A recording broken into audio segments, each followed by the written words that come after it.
네, 안녕하세요 멘토님, 반갑습니다. 네, 귀한 시간 내주셔서 감사드리고요. 이미 많은 우리 지체들이 멘토님들 다 잘 알고 계시지만 또 이 자리를 빌어서 간단하게 우리 멘토님 가정 소개를 좀 부탁을 드리겠습니다. 간단한 우리 자기 소개와 그리고 가족 소개를 좀 부탁을 드릴 텐데요. 우리 김영진 멘토님 가정부터 한번 부탁드립니다. 유영윤 아들입니다. 멘토님 그 마이크를 살짝 한 번만 눌러주시면. 네. 저희 부부는 강남의 큰 교회 청년부에서 만나서 활동하다가 같이 결혼했고 뜻을 쫓아서 온누리 교회로 와서 2009년도에 폴트를 만나게 되었습니다. 저희 하나 있는 아들 주원이가 3살 때부터 폴트에 같이 나왔고 같이 성장했기 때문에 폴트를 빼고는 저희 가정의 역사를 설명할 수가 없습니다. 지금 이제 우리 주원이는 중2가 되었고 에픽판 음악을 즐겨 듣는 그런 사춘기를 보내고 있습니다. 저는 김영진 멘토이고요. 글로벌 화학회사에 29년째 다니고 있습니다. 불교 집안에서 태어나서 여러분과 같이 대학교 2학년 때 예수님을 인격적으로 만났고요. 청년의 때를 대학부와 청년부에서 오직 그리스도와 십자가만 공부하다가 헌신하고 그 선물로 아름다운 우리 자매를 마지막에 만났습니다. 그래서 저는 여러분도 저희들과 함께 청년의 때에 좋은 공동체 안에서 좋은 배우자를 만나서 인생이 바뀌기를 기도하고 있고 특별히 젊은 세대에 저도 각별한 애정이 있습니다. 그래서 저도 은퇴 후에는 후반기 인생을 전문적인 상담과 코치로 젊은 세대를 돕고 싶은 그런 꿈을 갖고 있습니다. 네, 안녕하세요. 저는 유영윤 멘토이고요. 저는 젊었을 때는 리빙 스타일리스트로 일을 하다가 3년 전부터 아이들에 대한 생각을 좀 많이 품게 되어서 성교원에서 지금 교장 선생님으로 대안학교에서 교장 선생님으로 3년 전부터 지금 섬기고 있습니다. 네. 그리고 저희 부부는 이제 가정에 대한 젊은이와 가정에 대한 소망이 있어서 저희가 앞으로 신랑을 상담하고 또 저희는 가정을 위해 헌신하고 사역하는 일들을 함께 하고자 노력하고 있습니다. 감사합니다. 네, 박수 한번 부탁드립니다. 네, 이어서 우리 박용희 권수라 멘토님 소개 한번 해주시면 감사하겠습니다. 네, 안녕하세요. 저희는 박용희 권수라 가정의 박용희 권수라입니다. 네, 저희는 결혼한 지 28년 차 된 부부고요. 자녀는 2명 있는데 저희 큰아이 딸은 우리 기수로 치면 30기 허브 공동체, 그리고 우리 아들은 36기 하늘 공동체. 왜 이렇게 된 건지 모르겠는데 폴트에는 오기를 꺼려하더라고요. 그래서 저희 때문에 그런 거예요. 폴트 때문에 그런 게 아니고. 그래서 저희 4식구가 살고 있습니다. 저는 이게 사회에서 하는 일은 프랑스계 소프트웨어 회사의 임원으로 재직하고 있고요. 그 전체 경력의 한 25년 이상을 경영 컨설팅 하는 일로 보냈습니다. 감사합니다. 네, 안녕하세요. 저는 권수라 멘토입니다. 저는 그 대학교에서 학생들을 가르치고 있는데요. 특별히 경영학을 전공을 해서 학생들을 지금 20여 년 가르치고 있습니다. 그래서 저희도 지금 이제 폴트에서 멘토를 한 지 10여 년이 된 것 같은데 그동안 많은 학생들이 진로와 관련해서 상담들을 많이 했던 것 같습니다. 그래서 폴트 지체 중에 취업에 대해서 고민이 많다 이런 친구들 있으면 언제든지 저한테 연락 주시면은 제가 아는 선에서 많은 도움을 드리도록 하겠습니다. 네, 우리 박용희 권수라 멘토님께도 한번 박수 한번 드리도록 하겠습니다. 사실 굉장히 귀한 자리이긴 하지만 사실 그에 비해서 굉장히 짧은 시간이 우리에게 주어져 있습니다. 그래서 이 시간을 좀 알차게 사용해 보려고 저희가 먼저 사전에 그 지체분들을 대상으로 온라인 설문조사를 먼저 진행을 했습니다. 그러니까 주제는 연애, 결혼, 가정에 대해서 정말 궁금했던 것 어떤 것이라도 좋으니까 질문을 해달라고 이렇게 했었는데요. 한 30여 개 정도 질문이 들어왔고요. 이 결과를 제가 바탕으로 멘토님께 먼저 그 질문을 추려서 드렸고, 그리고 그 질문에 대해서 오늘 한번 답변을 듣는 것으로 이렇게 진행을 해보도록 하겠습니다. 자, 먼저 우리 두 멘토님 가정 모두에게 공통적으로 해당되는 질문인데요. 멘토님께서는 어떻게 만나서 결혼을 하시게 되었는지 한번 두 가정 모두 한번 들어보도록 하겠습니다. 우리 먼저 박영익 멘토님 가정 먼저 한번 말씀 부탁드리겠습니다. 제 케이스를 얘기하면 저는 사실 이제 유학을 가려고 공부를 준비하고 있었는데 뭐 이전에 연애를 사실 한 적도 없고요. 또 결혼을 해야 되겠다는 생각을 가진 적도 없었습니다. 근데 엄마가 너 결혼 안 하면 유학 안 보내준다. 그러는 바람에 큰일 났구나. 빨리 이제 결혼을 해야 되겠구나. 이렇게 목적이 생긴 거예요. 그래서 이제 주변에 뭐 만만한 게 저희 이제 친한 선배들이니까 선배들한테 나 빨리 유학 가야 되는데 우리 엄마가 결혼 안 하면 안 보내준대. 빨리 사람 같이 유학 갈 사람 소개해달라고 이제 주변에 막 얘기를 했고, 그다음에 이제 제가 한 거는 새벽 기도였어요. 이 배우자 기도를 해야 된다라는 또 그런 간절함이 있어서 40일 작정 새벽 기도 했습니다. 그래서 굉장히 다들 고민을 많이 할 텐데 그 배우자에 대해서 또 그 전에 제가 들은 건 있어서 뭐 배우자 기도를 구체적으로 해야 된다고 보통 말씀들을 많이 하셨어요. 그래서 한 10가지 정도. 하나님이 뭐 제 마음을 다 아시지 않겠어요? 괜히 뭐 거룩한 척하지 않고 제가 원하는 10가지를 놓고 40일을 기도를 했습니다. 그래서 저의 그 40일 배우자 기도의 응답이 바로 저희 박용희 멘토님. 제가 기도 응답이죠. 네. 그래서 저희가 93년도에 3월에 그래서 저희 친한 선배 소개로 만나서 3월에 만나서 7월에 약혼을 하고 그해 12월에 결혼을 했어요. 그러니까 진짜 아주 그냥 빠르게 진행이 됐죠. 그래서 지금 이제 많은 저희 또 귀한 저희 지체들이 폴트에 있는 지체들이 나는 연애 관심도 없고 한 번도 연애 본 적도 없고 또 만나기도 되게 두렵고 이런 친구들이 있을 수 있는데 하나님이 또 작정하시면 일사천리로 이렇게 배우자도 주시고 또 결혼도 해서 가정을 이룰 수 있도록 한다라고 생각을 해주시면 될 것 같고, 또 하나 제가 그래서 뭐 제가 이제 1대1을 저희 지체들하고 하거나 이럴 때 꼭 이야기하는 게 뭐냐면, 여러분들이 사실 보면 취업하는 거에 있어서는 기도를 엄청 해요. 또 원하는 직장이나 이런 걸 놓고는 엄청 기도하는데 사실 배우자 기도는 굉장히 먼 얘기처럼 생각하고 기도를 늦추는 경우들이 사실 많이 있더라고요. 근데 제가 항상 얘기하는 게 직장은 얼마든지 바꿀 수 있다. 하지만 배우자는 평생 못 바꾼다. 야, 뭐가 더 중요하겠냐? 뭘 더 우선순위에 놓고 기도를 해야 되겠냐? 이런 얘기를 진짜 많이 하거든요. 그래서 저희 지체들이 지금 뭐 결혼은 먼 이야기다 이렇게 생각할 게 아니라 사실 지금부터 여러분들이 배우자를 놓고 하나님 앞에 기도를 해야 된다고 생각을 합니다. 박영익 멘토님 하실 말씀 있으실까요? 제가 입을 열면 서로의 기억이 일치하지 않는다는 게 드러날 수 있기 때문에 저는 말하지 않겠습니다. 일치한 채로 김용진 유영민 멘토님께 한번 똑같은 질문 드려보도록 하겠습니다. 일치하지 않더라도 둘이 하겠습니다. 저는 한 30쯤 돼서 이대로는 안 되겠다. 결혼을 하긴 해야 될 텐데 누구를 만나야 될 텐데 하는 생각에 아는 동생과 교회 청년부에 들어가게 됐고요.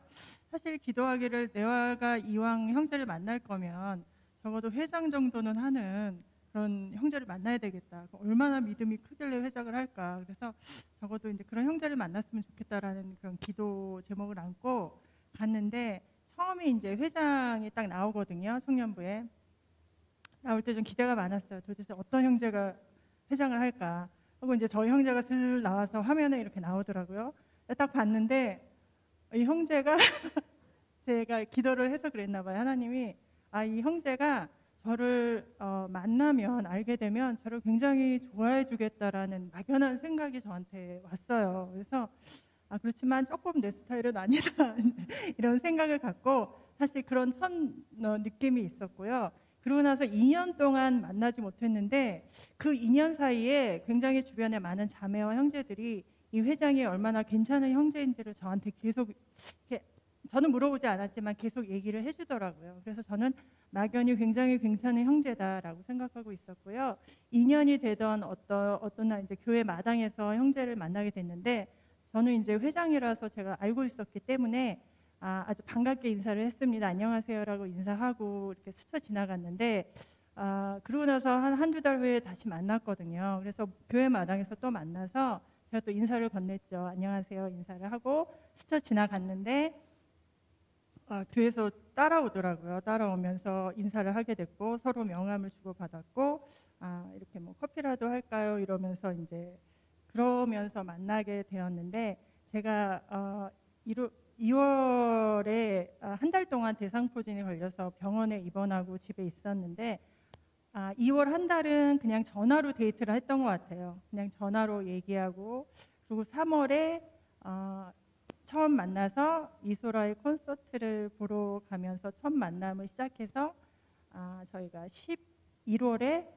결혼을 하게 됐습니다. 맞죠?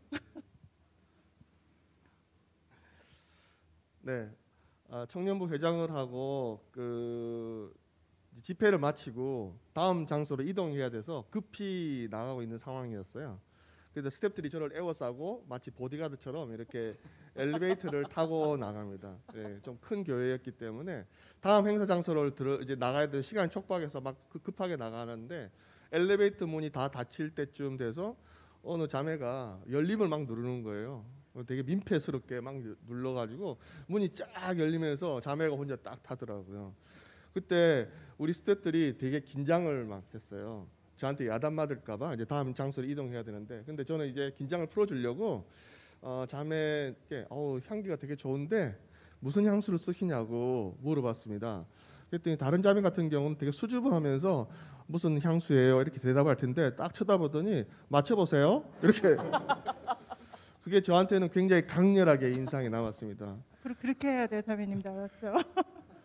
그리고 이제 기억 속이 사라졌는데 청년부 회장을 끝나고 난 다음에 시간을 계속 흘러가는데 저도 사실은 이제 곧 청년부를 나가야 될 시점이 됐어요. 나이도 부목사님보다 나이가 많고 그래서 되게 목사님들이 부담스러워했기 때문에 제가 빨리 짝을 찾아서 나가야 될 텐데 하나님께 기도를 막 했었습니다. 왜 이렇게 짝이 안 만나질까요? 이렇게 기도하고 있는데 우연치 않게 교회 서점을 이렇게 지나는 데서 앞에서 한 자매가 반갑게 인사하는데 정말 그 미소가 참 아름다웠고 조금 과장을 보태면 그 자매만 보이고 밖에는 이렇게 만화처럼 까맣게 보여서 자매만 딱 보이는 거예요.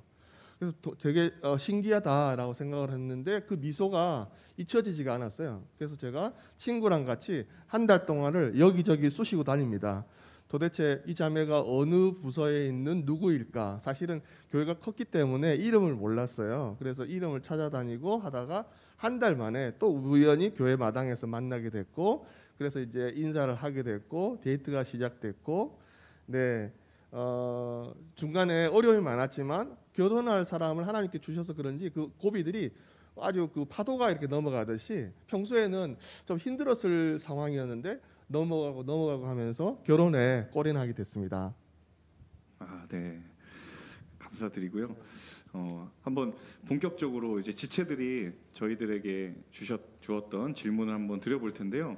제가 최대한 이 질문의 뉘앙스를 그대로 살리려고 최대한 편집을 하지 않았습니다. 그래서 가장 첫 번째 질문은 우리 김영진 유영윤 멘토님께 한번 드려보도록 하겠습니다. 질문을 제가 한번 읽어드릴게요. 현재 저는 학생이고 제가 좋아하는 사람은 직장인입니다. 현재 저는 아르바이트를 하고 있지만 제가 다니는 학교는 좋은 편도 아니고 사실상 미래도 불확실해요. 그에 비해 제가 좋아하는 분은 좋은 대학을 나와서 번듯한 직장도 다니고 있어요. 주변 사람들은 그런 건 서로 마음이 맞고 좋은 관계가 유지되면 서로 같이 힘내면 되는 일이라고 하지만 오히려 나 같은 사람이 그런 사람을 좋아해도 될까라는 생각이 저를 힘들게 만들어요. 물론 저의 마음을 표현하기 위해 상대에게 호감을 얻기 위해 아직 아무것도 한 것은 없어서 김칫국부터 마시는 느낌이지만 이 좋아하는 마음을 어찌하면 좋을까요? 네, 그러니까 한마디로 말하면 이제 연애에 있어서 어떤 현실적인 조건이 그 사람을 좋아하는 마음을 가로막는 것처럼 느껴질 때 어떻게 하면 좋을지 그 질문을 하신 분이 이 자리에 계실 수도 있거든요. 네, 잘 귀 기울여서 한번 드려보시면 좋을 것 같은데 우리 김영진 유영인 멘토님께서 한번 답변을 부탁드립니다. 저는 이 질문 받고 제가 이거는 순서의 좀 문제가 아닌가 생각을 해요. 사실 저희도 연애하면서 그런 문제들이 있었지만 처음에 한두 번 만날 때 그런 나의 어떤 결핍이나 아니면 좀 부족한 부분을 내세워서 말하지 않거든요. 저는 사실 나이가 30이 넘었습니다. 이게 여자한테는 가장 굉장히 현실적으로 약점인데 뭐 그런 부분, 뭐 제 직장이 어떻고 저희 집안은 이런 사정이 있어서 이러이러한 불행한 뭐 부분이 있습니다. 서로 먼저 그런 얘기를 하진 않거든요. 서로 처음에 만나서는 서로 궁금한 서로의 매력 발산의 시간이라고 생각을 해요. 그래서 내가 어떤 사람인지, 내가 어떤 장점을 갖고 있는지, 내가 너를 위해서 얼마나 해줄 수 있는 그런 사랑의 표현들을 얼마나 해주는지, 사실 이런 것들이 먼저이고 서로가 신뢰가 쌓이고 정말 서로 친구 이상의 어떤 좋은 감정이 생겨서 서로를 정말 사랑하는 어떤 그런 단계가 됐을 때, 그럴 때 사실 어떤 나의 연약함, 나가 어떻게 고민하고 있는 부분, 현실적인 문제들을 그때 서로 나눴을 때, 사실 형제가 그런 얘기를 저한테 했을 때 저도 사실 충격적인 부분도 있었고 고민되는 부분도 있었지만, 이미 나는 이 사람을 사랑하고 있고 이 사람을 신뢰하고 있기 때문에 충분히 나는 이것들을 이겨나갈 수 있을 거라는 생각이 있었고요. 또 극률한 마음도 주셨고요. 그래서 그것들이 나중에는 그렇게 큰 문제가 되지 않았던 것 같아요. 물론 저한테도 부족한 게 있고 약점이 있고 저희 집안의 어떤 뭐 문제들 뭐 이런 것들이 누구나 있기 때문에 저는 이거를 먼저 서로의 신뢰와 어떤 사랑이 싹트기 전에 이런 부분을 너무 내세우고 강조하는 것보다는 일단은 사람이 중요하기 때문에 그 사람의 어떤 가치, 매력, 장점들을 서로에게 보여주는, 사랑하는 사람을 위해서, 좋아하는 사람을 위해서 보여주는 그러한 것들이 먼저 우선되어야 된다고 생각을 합니다. 김영진 멘토님 조금. 예, 하나님께서 우리를 이제 보내시면서 보시기에 좋았더라라고 말씀해 주셨고, 우리가 늘 배우고 알고 있는 것처럼 하나님께서는 우리를 자신을 정말 매력 있는 사람으로 만들어 주셨는데, 이상하게도 자기가 좋아하는 사람 앞에 서면은 자신감이 떨어지는 것이 사실이죠. 하지만 스스로에게 생각을 좀 해봤으면 좋겠어요. 하나님이 나를 정말 매력적인 사람으로 만들었기 때문에 정말 하나님이 붙여주신 짝이라면 그 사람도 나를 되게 매력적으로 생각할 것이다라는 확신을 가지고 좀 자신감을 가졌으면 좋겠고요. 자꾸 현실적인 조건을 따져본다는 것은 결과적으로 보면은 자기 자신의 유익을 너무 따져보는 거라고 생각이 들더라고요. 사실 형제들 같은 경우에 예를 들어서 어떤 예쁜 자매를 어떤 외모에 마음에 들어서 교제하기 시작했다면 더 좋은 조건에 또 더 좋은 외향의 자매가 나타난다면 흔들릴 수밖에 없는 거잖아요. 그런 상대적이고 그런 현실적인 조건을 자꾸 따지다 보면 결과적으로 절대로 만족할 수 있는 짝은 나타나지 않아요. 항상 결혼하게 되더라도 나중에 실망하게 되겠죠. 계속 자기보다 더 좋은 그 사람보다 더 좋은 조건의 배우자 같은 그런 상대가 나타난다면 마음이 흔들릴 수밖에 없다고 봅니다. 그래서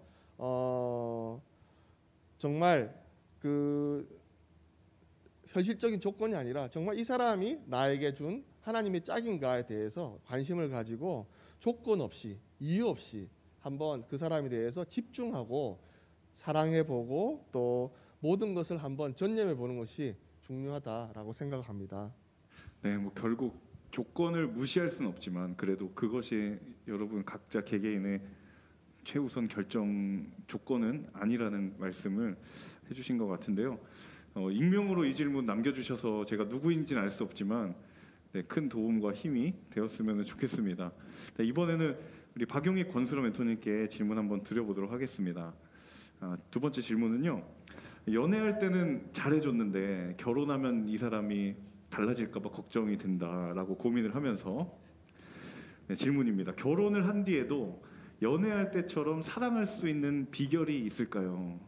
사실 이 질문을 누구에게 드릴까 하다가 뭐 두 가정 모두 다 잘 답변해 주시겠지만 워낙 또 박영익 멘토님 가정적이셔서 제가 봤을 때 답변을 잘 해주실 것 같은데 두 분 중에 누가 해주시겠어요? 네, 제가 말씀드릴게요. 목사님 지금 말씀하셨는데 많은 교회 분들이 저한테 그러시더라고요. 아, 참 그 신랑이 너무 자상하고 듬직하고 진짜 결혼 잘했다고.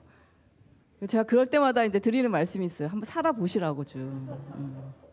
그 현실은 그렇게 녹록지 않다고 이제 말씀을 드리는데 지금 여러분들이 정말 질문 주셨던 것처럼 그 연애할 때와 그 결혼한 이후의 삶은 정말 180도 달랐던 것 같아요. 그래서 사실 아까 이제 말씀드린 것처럼 저는 뭐 결혼을 막 많이 생각해보고 결혼하지 않았다 보니까 그 어떤 일이 생길 거라는 걸 거의 예상을 안 하고 좀 결혼을 했던 것 같아요. 예. 근데 이제 저희 남편은 이런 시나리오가 펼쳐질 거다라는 걸 한 100개쯤 생각을 했다고 그러더라고요. 근데 결혼하니까 그거에 한 100배쯤 생각지 않은 일들이 발생을 하더라고요. 예. 그러니까 그런 일들을 막 처리하고 뭐 이러느라고 정신이 없어서 뭐 정말 뭐 이 사람을 사랑하는 마음 같은 거는 거의 생각도 못 했던 것 같아요. 예. 결혼한 이후에 왜냐면 각자 이제 일들이 있고 또 자녀를 출산하고 이렇게 하다 보니까 이제 그런 것들에 일에 치여서 이제 서로의 감정이나 이런 거에 대해서는 정말 뭐 돌아볼 겨를도 없이 지냈던 것 같은데, 근데 제가 저희 남편에 대해서 좀 깊이 있게 사랑의 마음이나 이런 걸 다시 한번 되새기게 된 거는 저희 남편이 중간에 굉장히 크게 아팠어요. 예, 한번 아프게 되니까 제가 이제 정신이 번쩍 들면서 내가 왜 결혼을 했지? 내가 어떤 마음으로 이 사람을 사랑해서 결혼을 했지라는 걸 다시 돌아보게 되고 그 어려운 일들을 겪어 나가면서 오히려 저희는 훨씬 더 서로에 대한 어떤 신뢰와 믿음과 사랑이 깊어졌던 것 같아요. 그러니까 사실상 결혼한 이후에 다들 서로에 대한 뭐 감정이 식는다 이제 그런 것도 사실 보면 세상에서 말하는 기준에 많이 휩쓸리는 것 같아요. 야, 뭐 3개월만 지나면 뭐 약발 다 떨어진다더라 이런 얘기에 너무 우리가 꽂히다 보니까 근데 절대로 하나님의 우리를 결혼해서 만드신 가정에서는 그런 원리로 돌아가도록 만드시지 않았거든요. 그러니까 우리가 돕는 배필이라고 이야기하는 것처럼 서로의 약점이나 서로의 그 부족한 부분들을 서로 보완하면서 살아가도록 만들으셨는데 서로 너무나 이기주의인 마음으로 네가 나한테 이 정도는 해줘야지라는 기대감만 자꾸 가져가게 되면은 서로 자꾸 실망을 하게 된다는 거죠. 근데 저희 같은 경우는 오히려 좀 그런 어려운 일들이 많이 생겼었지만 그때마다 서로가 그 문제를 같이 해결하기 위해서 노력하는 과정에서 오히려 굉장히 친밀함이 깊어졌고 그러니까 사실 결혼한 이후에 굉장히 평탄한 삶을 다들 기대를 하지만 참 평탄하지 않은 것 가운데 저희는 굉장히 은혜가 있었고 또 서로에 대한 사랑이 더 깊어질 수 있는 그런 어떤 시간들이 있었다고 저는 생각을 해요. 그래서 여러분들이 너무 그거에 대해서 두려움을 가진다든지 또 너무 지나치게 상대방에게 그런 거를 요구한다든지 그런 거는 좀 우리가 좀 조심해야 될 그런 그 태도가 아닐까 그런 생각이 들어요. 결혼한 이후에 계속해서 사랑한다는 것이 아주 거창하게 뭔가 사랑을 표현해야 되고 그런 것이라기보다는 이런 거라고 생각해요. 제가 어느 날 야근하고 늦게 집에 들어갔는데 제 아내는 조금 일찍 자는 스타일이거든요. 새벽에 늘 일찍 일어나서 새벽 기도를 가고 그래서 좀 늦게 집에 갔는데 제 아내는 자고 있고 이렇게 설거지를 잘 안 하는 일이 없는데 설거지거리가 쌓여 있었어요. 그래서 제가 그 설거지를 했습니다. 그러면서 제 마음속에 어떤 생각했냐 하면 이걸 내가 하지 않으면 내 아내가 해야 되는 거니까 내가 해야지 이렇게 생각했어요. 결혼한 이후에 가져야 되는 사랑하는 계속해서 사랑해야 되는 감정, 마음 이런 것은 아주 거창한 큰 어떤 이 여자분을 위해서 내가 뭐 다이아몬드 반지를 뭐 이런 게 아니고 이 일을 내가 하지 않으면 내 아내가 할 텐데 이게 하기 싫은 일이라면 내가 해야 되지 않을까? 라는 그런 마음이 아닐까 생각합니다. 그런 마음을 유지하는 것은 그렇게 어렵지 않은 것 같아요. 굉장히 많이 공감이 되는 게 일상에서의 작은 헌신이 굉장히 사랑의 많은 증거가 되는 것 같아요. 네, 그래서 큰 무언가의 사랑의 어떤 거대한 담론이 아니라 정말 순간순간에서의 각자의 서로를 향한 헌신이 다 사랑의 증거가 된다는 것을 멘토님 이야기 들으면서 많이 깨닫게 되는 것 같아요. 감사드리고요. 이번 질문은 김영진, 유영인 멘토님께 한번 드려보도록 하겠습니다. 이 질문 제가 보면서 누굴까 좀 추론해봤거든요. 추론해보게 되는 질문이더라고요. 잘 한번 들어보세요. 목사님께서는 교회 안에서 서로 적극적으로 연애하시기를 바라시는 것 같은데 저는 그럴 용기가 안 납니다. 소문도 빠르고 특히 주변에서 이야기하기로는 폴투에서는 총알 한 발만 쏠 수 있으니까 신중하라는 말을 다들 하더라고요. 교제하다가 헤어진 연인들이 나란히 교회를 안 나오거나 한 사람이 사라지거나 하는 것들도 많이 봤고요. 어떻게 하면 이런 걱정들에서 벗어나서 교회 공동체 안에서도 자유롭게, 여기서 말하는 건 무분별하다는 의미가 아니고 그런 시선의 부담감으로부터 좀 자유롭게 연애할 수 있는 바람직한 방법이 있을까요? 굉장히 난이도가 어려운 질문인데 김영진, 유영희 멘토님께 한번 질문 드려보도록 하겠습니다. 네, 늘 가슴 벅차게 만드는 질문이고요. 예, 너무 감사합니다. 이 질문 정말 꼭 여러분과 나누고 싶은데 교회 공동체에서 가장 안전하고도 가장 확실하고 좋은 이성 친구를 찾는 방법은 순모임에 잘 나가는 것과 은사팀에서 봉사를 여러 가지 해보는 겁니다. 같이 시간을 보내면서 그 사람의 정말 솔직하고 자연스러운 실제 모습을 볼 수 있는 방법은 그 두 가지 방법이 가장 좋다고 생각이 들어요. 저는 그래서 기회만 되면 은사팀에서 봉사를 해보고 또 수은 예배에 잘 참석해라라고 얘기해주고 싶어요. 허상이 아니라 실제로 그 사람의 모습을 알 수 있는 방법은 그 방법이 최고입니다. 근데 제일 바보 같은 질문이 뭐냐면 밖에서 보고 있다가 굉장히 괜찮아 보이는 그런 모습을 보고 다가가서 내가 너한테 관심이 있으니 우리 하나님께 서로 괜찮은 짝인지 기도해 보자 라고 얘기하는 사람인데 의외로 되게 많아요. 되게 인격적이지도 않고 그 사람에 대해서 잘 알지도 못하지만 그냥 밖에서 보기에 좋아 보이니까 내가 너한테 관심이 있으니 한번 기도에 같이 해보자 이렇게 얘기를 하는데 사람의 관계는 인격적이고 또 만나면서 서로에 대해서 알아가고 사람의 관계는 늘 시간이 필요한 거잖아요. 그래서 저는 방금 말씀드린 대로 이렇게 순예배나 또는 은사팀에서 봉사하는 것을 적극 권장해 드리고 싶고요. 그리고 정말 이때 주의해야 될 것은 좋은 사람이 비록 많이 보이더라도 이 사람 저 사람 머리에 띄워놓고 사지선다형으로 고르려고 하지 말라는 거예요. 우리가 교회 공동체에서 흔히 하는 실수가 얘 어떨까 쟤 어떨까 서로 비교하면서 누가 나랑 더 잘 어울릴까라고 사지선다형 중에서 고르려고 하는 습관들이 있는데 하나님께서는 그렇게 정하지 않으셨고 OX 문제라고 정하셨어요.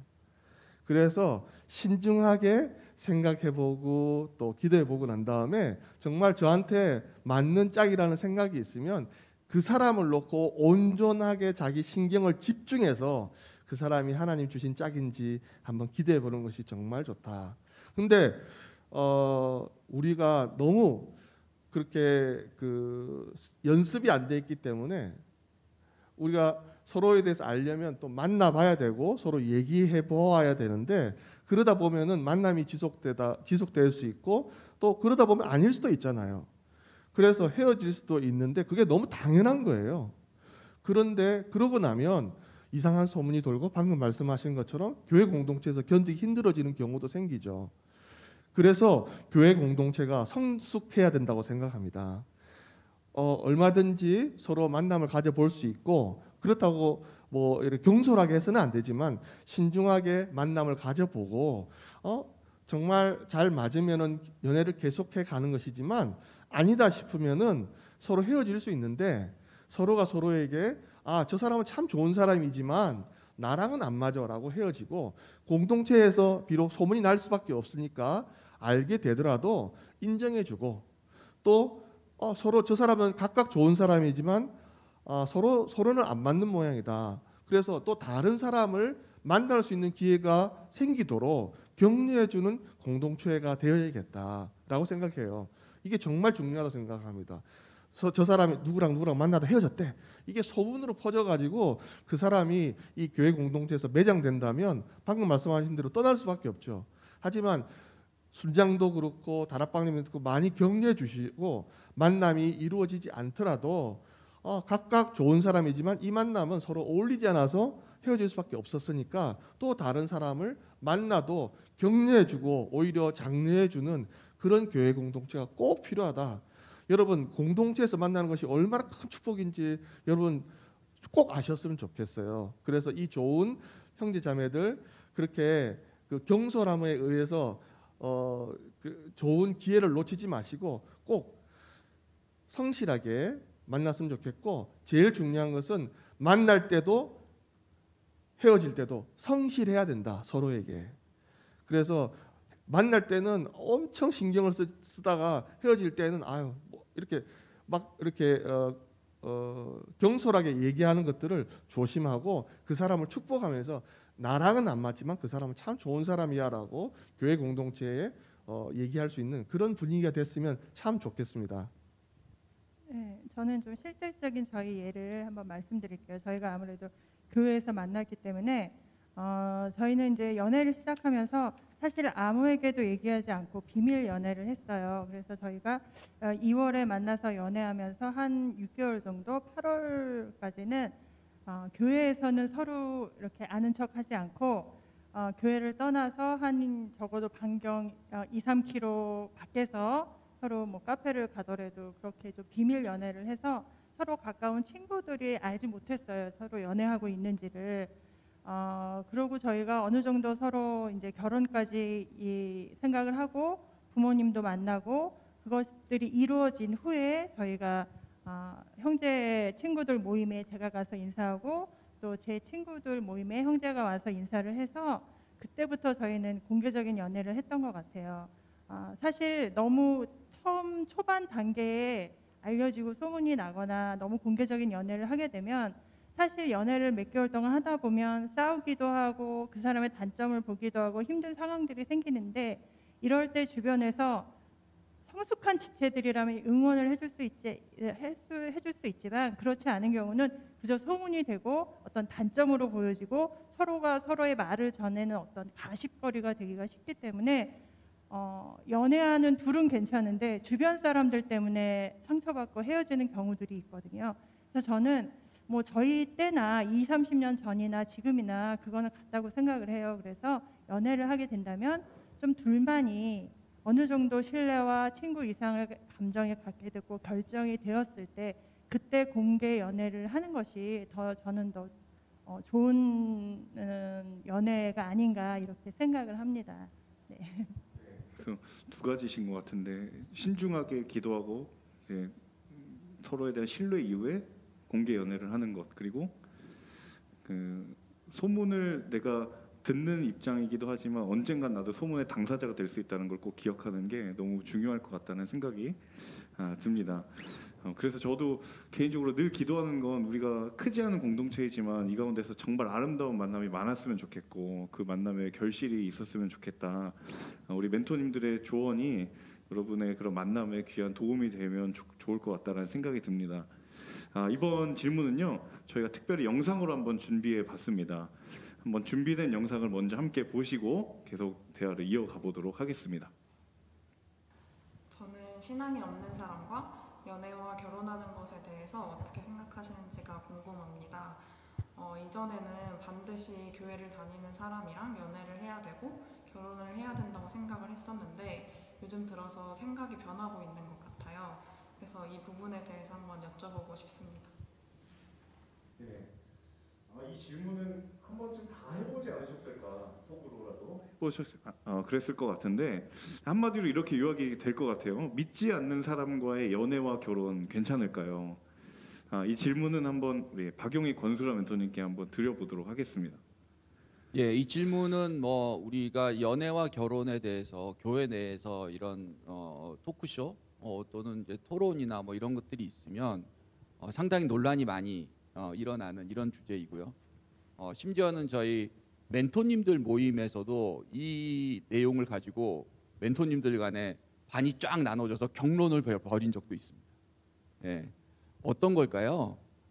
그때 이제 성경 말씀 가지고 막 말씀들을 하시더라고요. 그래서 성경에 봐라, 믿지 않는 자와 멍에를 같이 매지 말라고 하지 않았냐.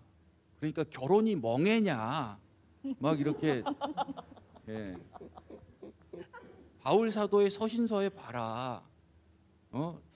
이 믿지 않는 배우자와 살고 있으면 굳이 헤어질 필요 없다. 네 선한 행실 보고 그 배우자가 돌아올지 어떻게 아냐. 뭐 이렇게 막 논란을 벌였던 그런 기억이 있어요. 근데 이제 이런 성경적인 내용을 가지고 우리가 논쟁의 주제로 삼으면 그거는 하나님의 말씀을 올바로 우리가 받아들이는 게 아니기 때문에 그런 어떤 성경 구절의 일부를 가지고 이것이 맞다 틀리다라고 얘기할 수는 없을 것 같습니다. 하나님이 우리에게 사람마다 주어진 어떤 은사가 다르듯이 그리고 사람마다 처해져 있는 상황이 다르기 때문에 하나님이 우리에게 배우자를 만나게 하는 또는 이 연애의 대상을 만나게 하는 그런 방법이나 또는 그 상황은 사람에 따라 다를 수 있다고 생각합니다. 모든 것이 하나님의 계획 안에 있을 것입니다. 그렇지만 정말 믿지 않는 사람과의 결혼까지를 생각한다면 세상에 사는 말로 하자면 당해도 알고 당하자. 네.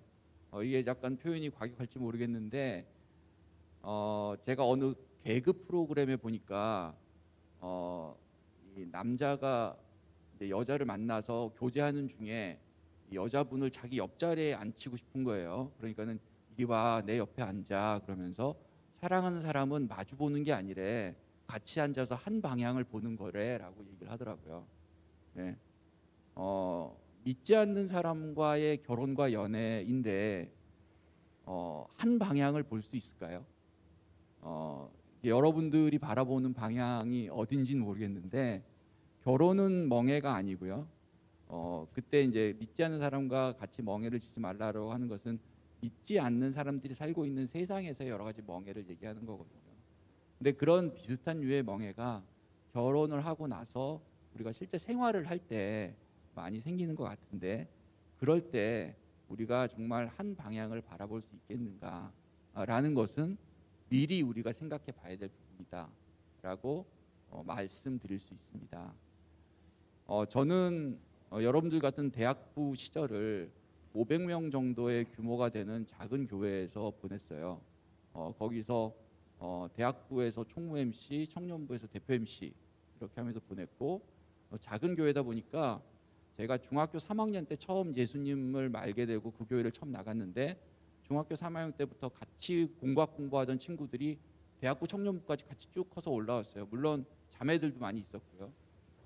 그 자매들 중에 믿지 않는 배우자와 결혼한 자매들이 있었는데 그 중에 한 자매는 어떤 일이 있었냐면 주일날 교회를 가야 될 시간에 항상 가족 모임을 한다든가 뭐 이런 일들이 있어서 굉장히 어려움이 많이 있었습니다. 그래서 심리적으로 굉장히 많이 정서적으로 힘들어하다가 다른 계기로 결국은 또 이혼을 하게 되었어요. 저 형제들 중에도 믿지 않는 자매와 결혼한 우리 같은 친구들이 있었는데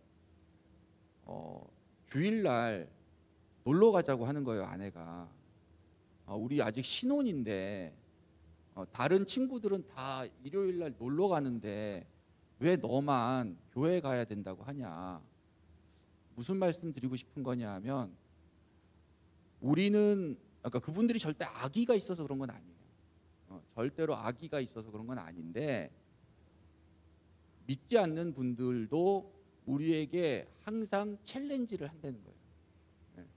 그게 여러 가지 형태로 이루어지지만 결국은 예수님이니 나니 신앙이니 결혼이니 세상이니 이렇게 물어보는 경우가 많이 있고 그것에 대해서 상대방을 사랑해서 결혼했고 사랑하는 마음이 있기 때문에 단호하게 나는 예수님이야, 나는 하나님을 믿는 믿음이야 라고 얘기하지 못하는 경우가 많이 있고 그것이 또 스스로에게 죄책감으로 돌아와서 너무너무 힘들어하는 그런 경우를 많이 봤습니다. 물론 또 그 중에 어떤 자매는 한 자매는 이혼으로 잘 끝나질 못했지만 또 다른 자매는 결국은 한 15년 정도 지난 다음에 남편이랑 같이 교회를 나오게 되었어요.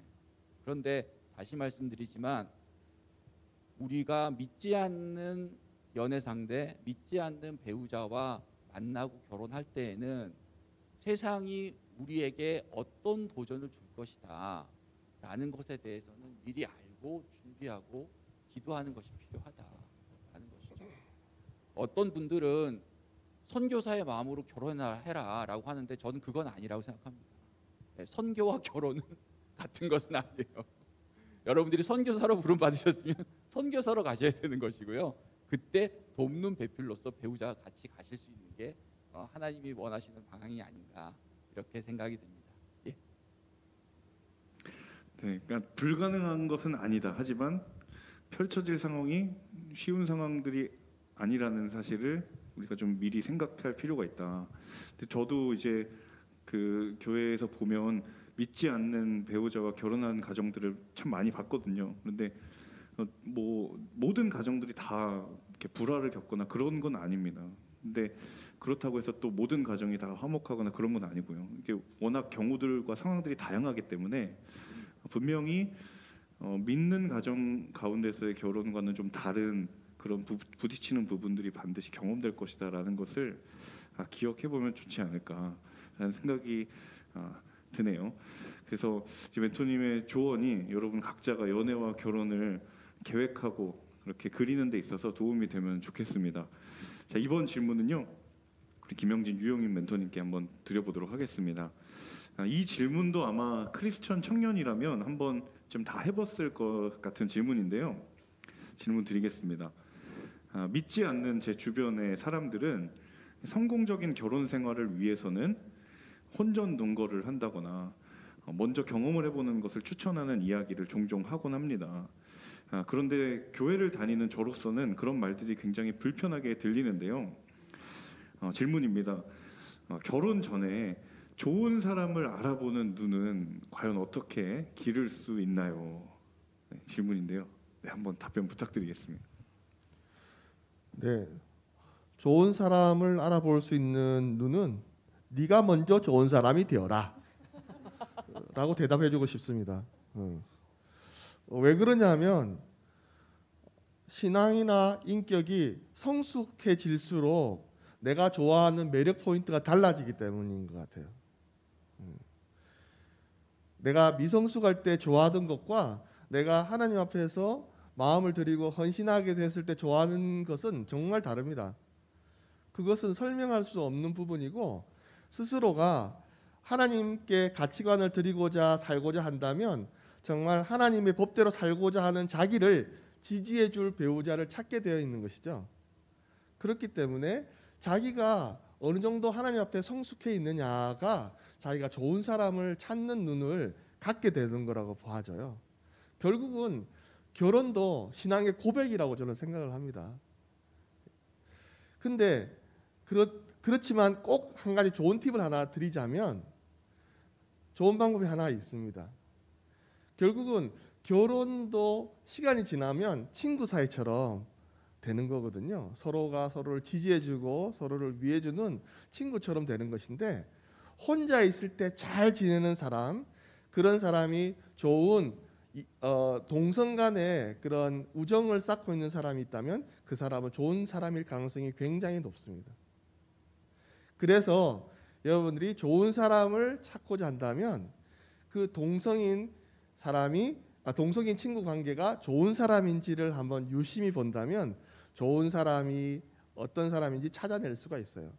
흔히 자매들은 형제들의 허세에 많이 속아 넘어갑니다. 그래서 자매들한테 물어보는 거는 도움이 안 돼요. 다 같이 속아 넘어가기 때문에. 형제들은 또 자매들의 그런 싹싹함이나 또는 친절에 잘 속아 넘어갑니다. 형제들한테 물어보면 다 인기가 있을 거예요. 하지만 자매들한테 물어보면 그 자매 요사스럽다라고 얘기했거든요. 그래서 동성 간의 친구들 사이에서 어떤 관계가 있는지 그 사람이 어떤 영향력을 미치는지는 굉장히 중요한 포인트다. 결혼하기 전에 되게 이 형제가 샤프해 보여가지고 나는 이 형제가 샤프해 보여서 너무 좋아. 결혼하고 나면 그 날카로운 샤프에 맨날 찔립니다. 난 우리 자매가 굉장히 순종적이고 굉장히 잘 도와주는 것 같아. 결혼하면 아무 생각이 없을 때가 많습니다.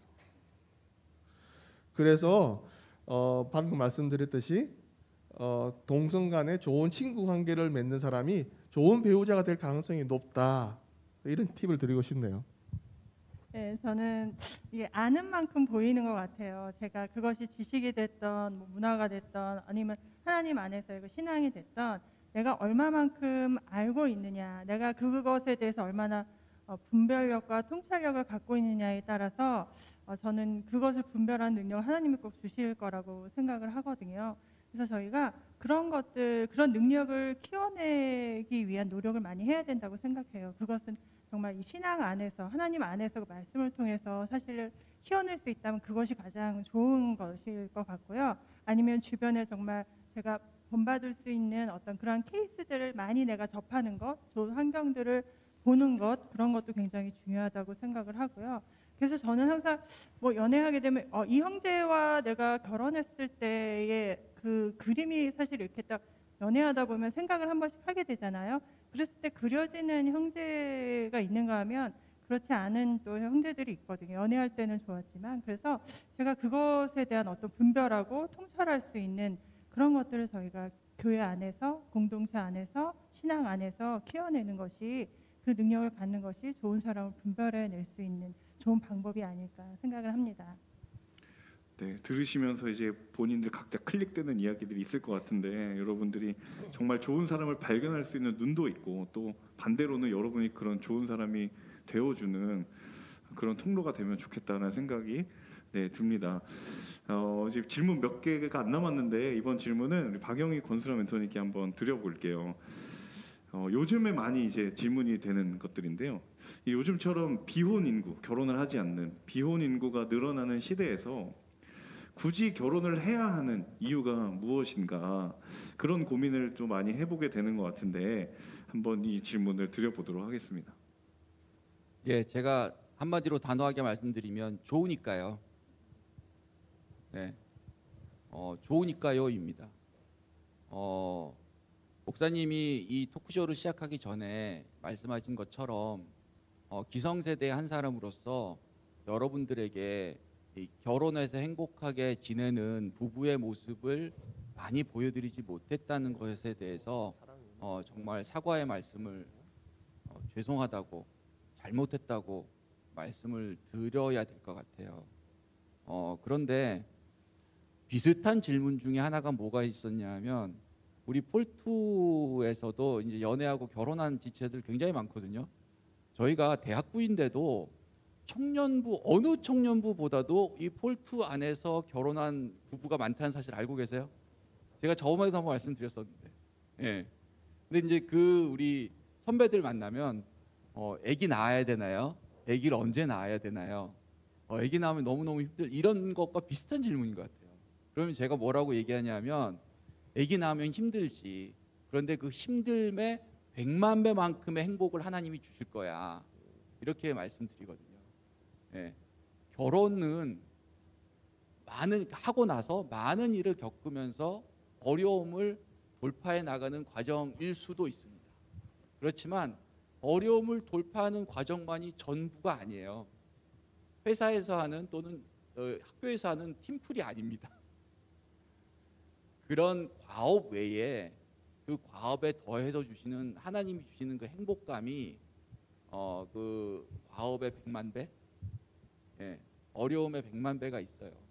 예, 그래서 제가 감히 말씀드리건데 좋아서요라고 말씀을 드리는 거죠. 성경적으로 얘기하면 창세기에 나오지 않나요? 하나님이 남자가, 여기서 이제 남자는 사람이라고 보셔야 돼요. 사람이 혼자서 지내는 것이 좋지 못하다. 라고 말씀하시면서 배우자를 하와를 만들어서 부부를 인류 최초의 공동체를 만들어 주신 것이거든요. 너무나 단호한 말씀이죠. 하나님 우리에게 단호하게 말씀해 주셨어요. 혼자서 지내는 것이 좋지 못하다. 그래서 하나님이 직접 배우자를 만들어 주신 거거든요. 하나님이 늘 단호하시지만 특히 단호하셨던 것 같아요. 그래서 그것을 우리가 말씀 그대로 받아들이는 것이 필요하고, 세상은 지금은 맞습니다. 비혼이라든가 결혼의 의미에 대해서 우리에게 많은 도전들을 던지고 그것이 무슨 의미가 있는지를 넘어서는, 즉 비혼이 오히려 대세고 트렌드고 그렇게 사는 것도 상당히 좋다. 를 또 넘어서서 그렇게 살아야 되는 거 아니야? 라는 식의 도전을 계속합니다. 성경 말씀은 그런 풍조에 대해서 우리에게 정확히 얘기해주고 있죠. 믿지 않는 사람들에 대해서는 세월을 아껴라. 때가 악하니라. 여러분들 그런 비혼에 대해서 어떤 식으로 받아들이고 계신지 모르겠지만 그것도 역시 제가 단호하게 말씀드려야 될 것 같아요. 하나님 보시기에 아름답지 않습니다. 그래서 그런 세상 풍조에 대해서 어떤 부분만큼은 여러분들이 단호한 태도, 단호한 받아들임을 가지는 것이 필요하리라고 생각을 합니다. 너무 거룩하고 엄숙하게 말씀드렸는데요. 첫 번째 말씀드렸던 답을 다시 한번 말씀드릴게요. 제가 해보니까 너무 좋아요. 왜 안 하려고 그러세요? 아니 그리고 이런 얘기가 있잖아요. 하나님께서 천국을 미리 맛볼 수 있도록 하기 위해서 가정을 주셨다, 이런 말씀이 있거든요. 정말 여러분들이 한 번만이라도 꼭 우리가 천국 소망을 다 가지고 있는데 그 천국을 미리 경험하고 싶다, 이런 분들은 당연히 결혼하셔야 된다고 생각을 합니다. 네. 사실 이게 내가 얼마나 더 손해 볼 것인가 이런 이익을 따지다 보니 이제 손해를 보지 않으려는 방향으로 하다 보니까 결혼을 또 고민하게 되는 부분들 많은 것 같은데, 저도 사실 제가 설교 예화 때 저희 아이들 이야기를 종종 하는데, 사실 제가 좀 과장해서 좀 힘든 것처럼 하지만 저는 굉장히 힘들면서도 좋거든요.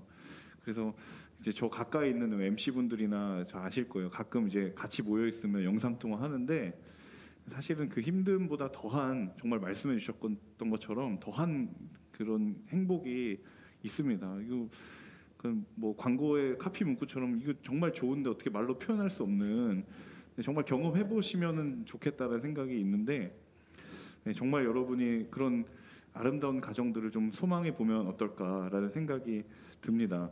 제가 어느덧 시간이 좀 많이 지나가고 있는데 이제 앞으로 딱 2가지 질문만 더 드려보도록 하겠습니다. 그 중에 하나는 저희가 또 한번 영상으로 준비를 해 보았는데요. 영상 한번 보시고 질문 나누도록 하겠습니다. 연애를 하다 보면 어떤 근본적인 성향 차이 때문에 이 관계가 좀 힘들어지는 경우도 있었는데, 가끔가다 이제 노력만으로는 극복하기 어려운 그런 차이점들이 발생하기도 하더라고요. 혹시 이제 멘토님들께서는 그런 차이점들이 있으셨는지, 아니면은 그런 차이점들 혹시 어떻게 극복하셨는지 궁금합니다. 네, 상대로부터 차이와 다름을 느꼈을 때 어떻게 극복을 하셨는지를 이렇게 물었는데요. 김영진, 유영민 멘토님께 한번 질문 드려보도록 하겠습니다. 말씀을 드리겠지만 일단 가장 기본적인 것은 서로 남녀는 다를 수밖에 없고 그것을 인정할 수밖에 없다라는 사실을 먼저 말씀을 드리고요.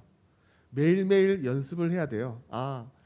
우리 부인이 나랑 다른 사람이구나 라는 것을 매일매일 연습해야 된다라는 걸 먼저 말씀을 드리고, 오죽하면 배우자는 나의 성화의 도구다라고 얘기를 하겠어요. 내가 그리스도에 나아가는데 우리 배우자가 그렇게 꼭 필요한데, 저 예를 하나 들면 좋을 것 같아요. 저는 되게 제 친어머니께서 이렇게 생일이나 또는 행사 때 잘 준비를 해서 제가 눈을 뜨면 생일상이 차려져 있고 아침에 생일 축하하는 케이크 있고 또 생일 카드를 주는 그런 집안 분위기 가운데서 자랐어요. 그래서 굉장히 이벤트를 좋아하고 이벤트가 뭐 생일이 다가오면 벌써 일주일 먼저 설레하면서 준비하고 생일 선물 뭐 살까 막 이렇게 준비하는 그런 집안 분위기 가운데 자랐습니다. 그래서 데이트를 하면서 마음껏 우리 자매에게 선물하고 이벤트하고 했었죠. 자매는 그렇지 못한 가정 분위기 가운데 자랐기 때문에 저한테 돌아오는 것은 거의 없었습니다. 제가 그렇게 생일 카드를 달라고 했음에도 불구하고 거의 주지 않았습니다. 그래서 야 이거는 정말 다르구나라는 걸 알 때쯤에 놀라운 것을 하나 알게 됐는데 게리 체프먼이라는 사람이 쓴 사랑의 5가지 언어라는 책이 있어요. 그걸 꼭 권해드리고 싶은데 5가지 사랑의 언어가 다르지만 다 사랑한다는 뜻이라는 거예요. 하나는 인정하는 말, 함께하는 시간, 선물, 봉사, 스킨십. 저한테 있어서 사랑의 언어는 인정하는 말과 선물이에요. 선물을 손에 쥐어줘야 이 사람이 날 좋아하는구나 라고 아는 거예요. 근데 우리 아내한테 물어보니까 인정하는 말과 봉사였어요. 그래서 저도 아내가 나한테 바라는 것이 다를 수가 있고 나한테 주는 사랑의 표현이 다르구나.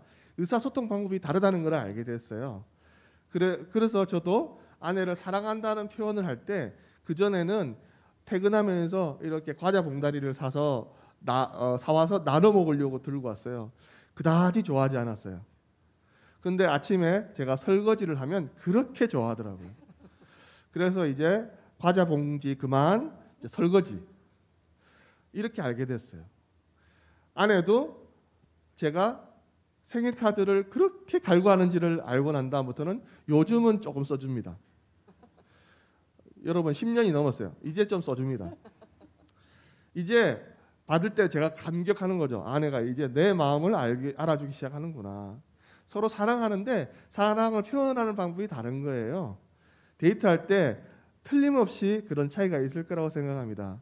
5가지 사랑의 언어를 서로에게 한번 물어보고 잘 한번 점검해 보면 이 사람이 뭐 어떻게 표현해주면 내가 사랑한다는 걸 느끼는구나. 아까 다시 말씀드리지만 인정하는 말, 함께하는 시간, 선물, 봉사, 스킨십. 뭐 이게 다는 아니지만 이걸 보면은 서로가 너무 다르다는 것. 남녀의 차이도 있지만 또 개성 차이도 있어요.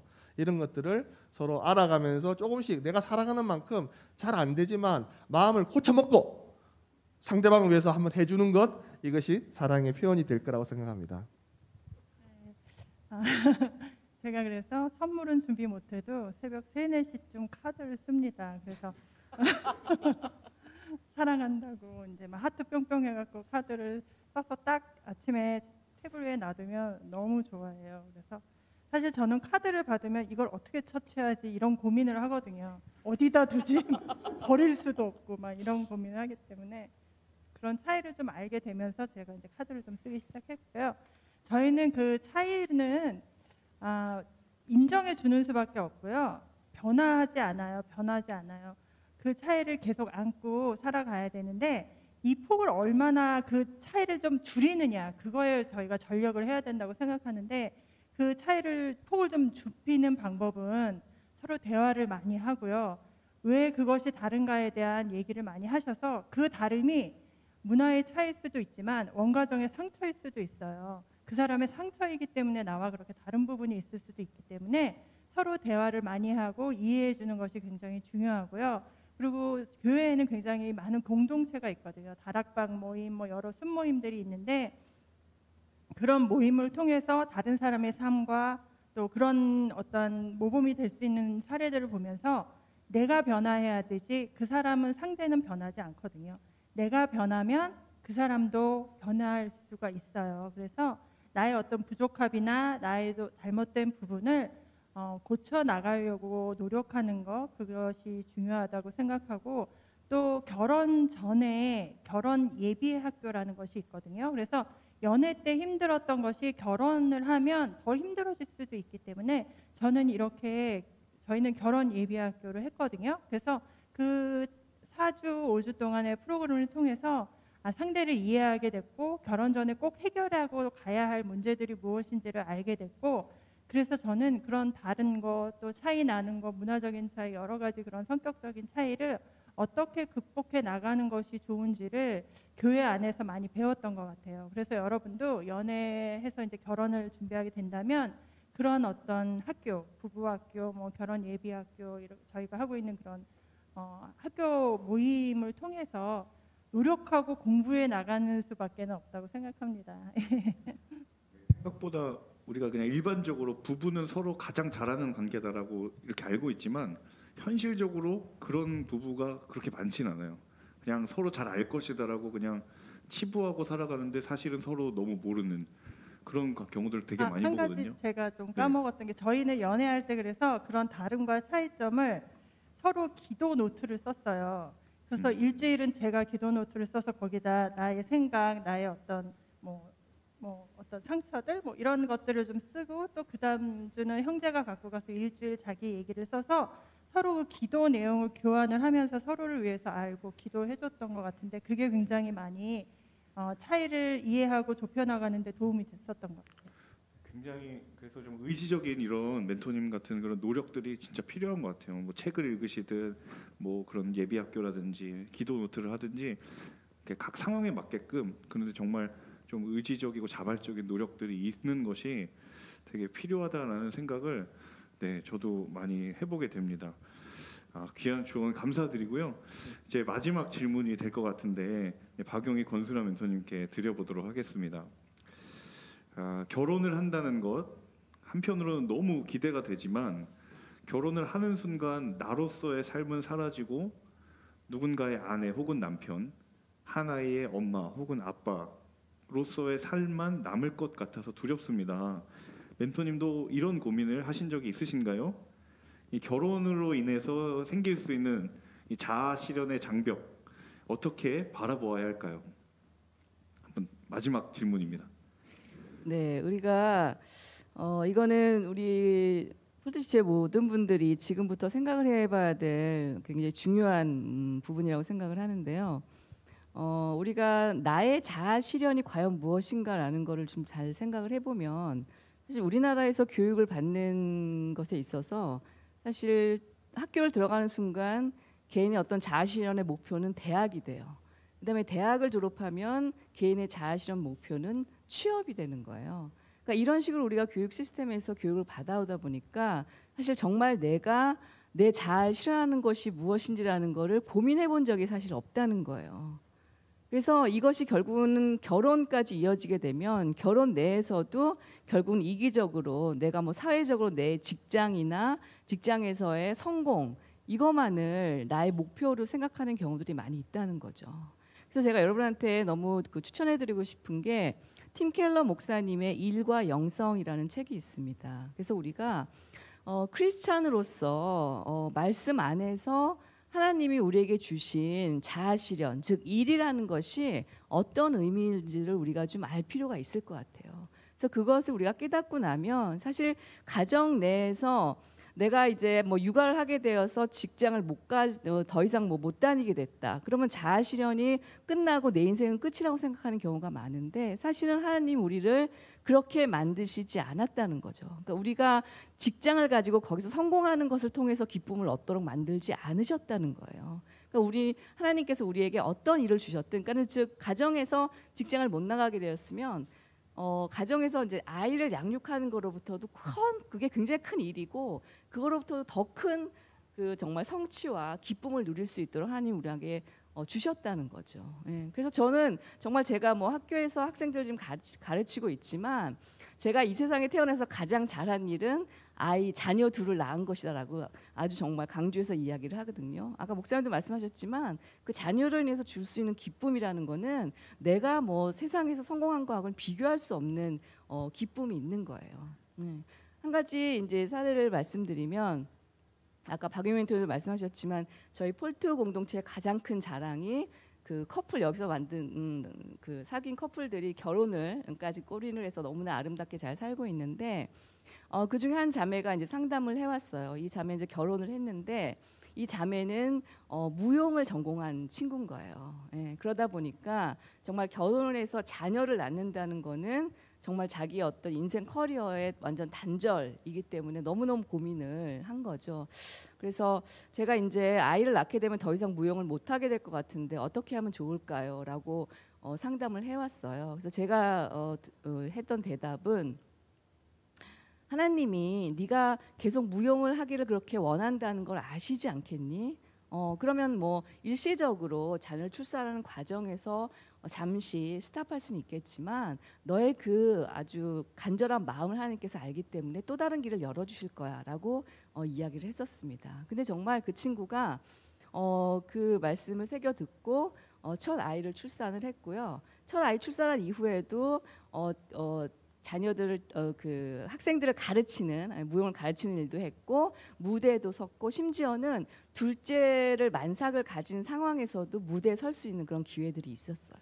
예, 제가 그걸 보면서 정말 하나님께서 나의 자아 성취가 내 어떤 노력으로 되는 것이 아니라 내 인생이 하나님 손에 달려 있듯이 내가 정말 간절히 원하면은 하나님이 어떤 형태로든 그것을 이룰 수 있도록 길을 열어주신다는 그 믿음을 가지고 우리가 결혼 생활을 해 나간다면은, 그 우리가 아까 말씀드린 것처럼 가정에서의 기쁨과 축복뿐만이 아니라 내가 하고 싶은 그런 어떤 일을 통한 기쁨도 하나님이 동시에 주실 것이라는 것에 대한 그런 확신이 있습니다.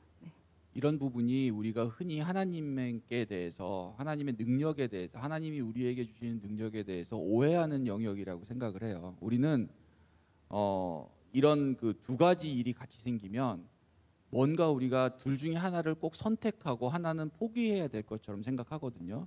그게 꼭 결혼과 경력뿐만 아니라 우리가 교회에서 담당하는 사역과 지금 현재 학교에서는 공부 그 사이일 수도 있고요. 또 다른 것일 수도 있는데 그런 것들 가지고 우리 지체들이 저한테 물어보면 제가 뭐라고 대답하냐 하면, 아니 왜 선택하려고 그러니? 하나님께 둘 다 할 수 있는 능력을 달라고 기도해라. 하나님이 왜 후히 주시지 않겠니? 라고 늘 답합니다. 여러분들, 우리는 힘이 없어요. 사실은 둘 중에 하나 선택해도 그거를 하나라도 감당할 수 있는 힘이 우리한테 있겠어요? 그 선택한 하나도 감당하지 못하죠. 그렇지만 우리 하나님은 우리에게 선택을 강요하지 않으시고 우리에게 주어진 모든 것들을 다 잘 해낼 수 있는 능력 주실 수 있는 분이세요. 여러분들 이런 영역에서 절대로 하나님을 제한치 말았으면 좋겠습니다. 감사드립니다. 이제 마지막으로 우리 각자 짧게 한 마디씩 우리 또 예배당에 온 지체들, 그리고 또 영상으로 예배에 참여하는 우리 지체들에게 격려의 말씀 한 마디씩 짧게 듣고 이제 이 시간 마무리하도록 하겠습니다. 네, 김영진 멘토님 먼저 부탁드릴까요? 결혼을 하나의 숙제로 생각해서 결혼을 숙제하듯이 한다면 그 결혼은 결코 행복하지 않습니다. 결혼을 하나님께서 약속하셨고 내가 과연 결혼을 감당할 수 있을까? 나는 믿을 만한 존재가 안 되지만 하나님이 하신 약속을 믿고, 나는 믿을 수 없지만 그 약속을 하신 하나님을 믿고 결혼을 준비하고 시작한다면 하나님께서 약속하셨듯이 인간의 능력과 생각으로 되지 않는 신비한 인도하심을 경험케 하시고요. 결국은 결혼도 믿음의 고백이고 또 신앙의 결과물이고 출발이라고 꼭 말씀을 드리고 싶습니다. 여러분은 활주로에 들어선 비행기처럼 지금 엔진을 켜놓고 이것을 하늘을 창공을 기다리는 비행기와 같다고 생각이 들어요. 하늘을 나는 것이 물론 두렵고 떨릴 수 있고 미래를 알 수 없기 때문에 굉장한 두려움이 있을 거라고 생각합니다. 하지만 하늘을 지금 먼저 나는 사람으로서 말씀드리면 용기를 내서 이륙을 하십시오. 그러면 여러분이 여태까지 경험해보지 못한 결혼의 그 놀라움과 아름다움과 환상적인 모습을 눈앞에서 경험할 수 있습니다. 여러분들 축복합니다. 네, 저희는 지금 사실 가정을 이루는 것이 정말 하나님이 바라시는 가장 큰, 하나님께 드릴 수 있는 선물인 것 같고요. 정말 최대의 과업이라고 생각해요. 그래서 믿음 안에서 가정을 이루기 위해 노력하시는 시간이 됐으면 좋겠고요. 연애하는 것에 뭐 남자 여자 뭐 이렇게 서로 연애하려고 노력하는 것에 성물 같다는 생각을 하지 마시고 정말 중요한 이거거든요. 그래서 힘을 다해 에너지를 다해 좋은 배우자를 찾아내는데 최선을 다하는 시간이 됐으면 좋겠고요.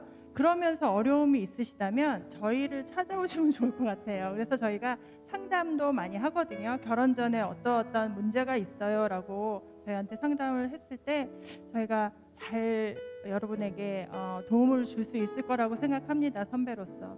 예, 그래서 저희와 여러분들이 같이 소통을 또 하면 좋을 거라고 생각을 합니다. 감사합니다. 네, 여러분 기도의 우선순위 첫 번째는 뭐라고요? 네, 바로 배우자 기도입니다. 네, 아까 말씀드린 것처럼 여러분이 하루도 늦추지 말고 오늘부터 여러분을 사랑하는 배우자와 또 하나님이 주실 아름다운 가정을 위해서 기도하는 그런 우리 폴트 지체들이 됐으면 좋겠습니다. 28년 전에 권수라 멘토를 처음 소개받던 날 제가 권수라 멘토에게 저는 저보다 하나님을 더 사랑하는 사람을 찾고 있어요라고 얘기했습니다.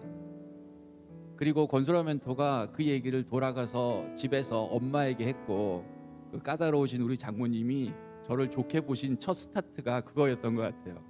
여러분들도 배우자 또는 교제할 상대를 찾으실 때 나보다 하나님을 더 사랑하는 사람을 찾아보시는 건 어떠세요? 감사합니다. 네, 우리 박수 한번 할까요? 네, 여러분 많은 도전과 또 배움의 기회가 됐을 거라고 생각이 듭니다. 우리 오늘 귀한 시간 내주신 멘토님 네 분께 우리 이제 퇴장해서 내려가실 때 큰 박수로 한번 환영하고 그 감사의 인사를 드리고 우리 이 시간 마무리하도록 하겠습니다. 네, 멘토님 고맙습니다. 네.